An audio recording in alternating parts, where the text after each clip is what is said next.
Welcome back to our continuation of our view of moral objectivism. And in this short video, what we're going to take a look at is asking if there are some core moralities or some core moral principles. So we're going to look at a variation of moral objectivism in the form of moderate objectivism.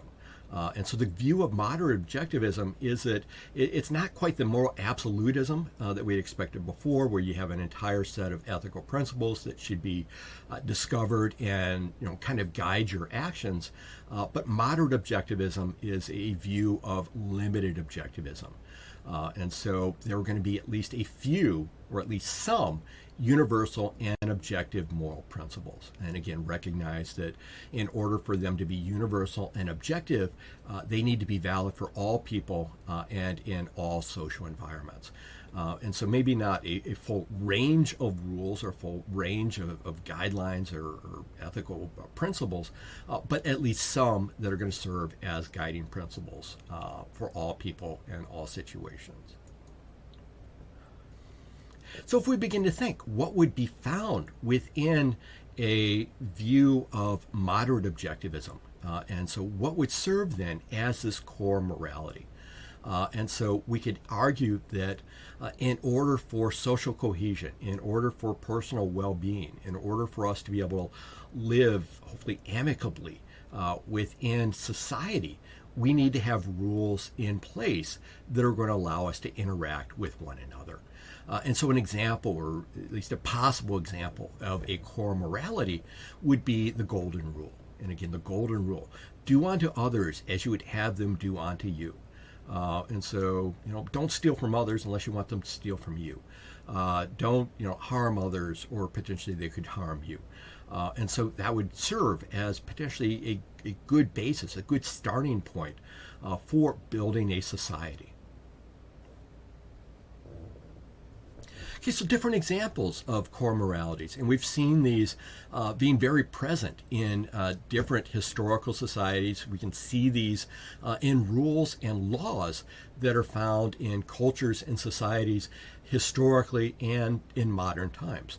So examples of core morality principles would be: do not kill innocent people, do not cause unnecessary pain and suffering, do not lie and deceive, do not steal and cheat, keep your promises and honor your contracts.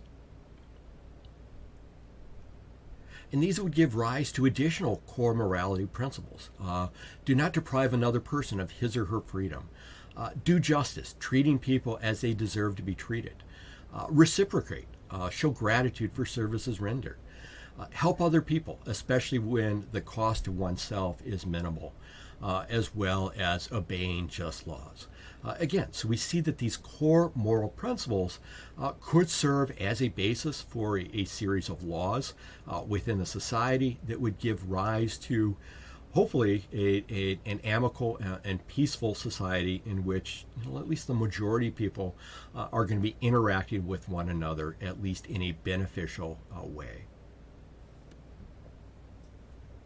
So from this view of core values and core moral principles, we can ask the question in a form of an ethical dilemma in science: what core values could apply within a moderate moral objectivism?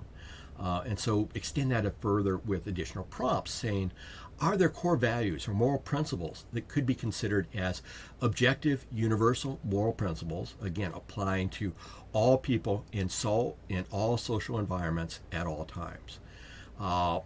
If there are, what would these core values or moral principles be?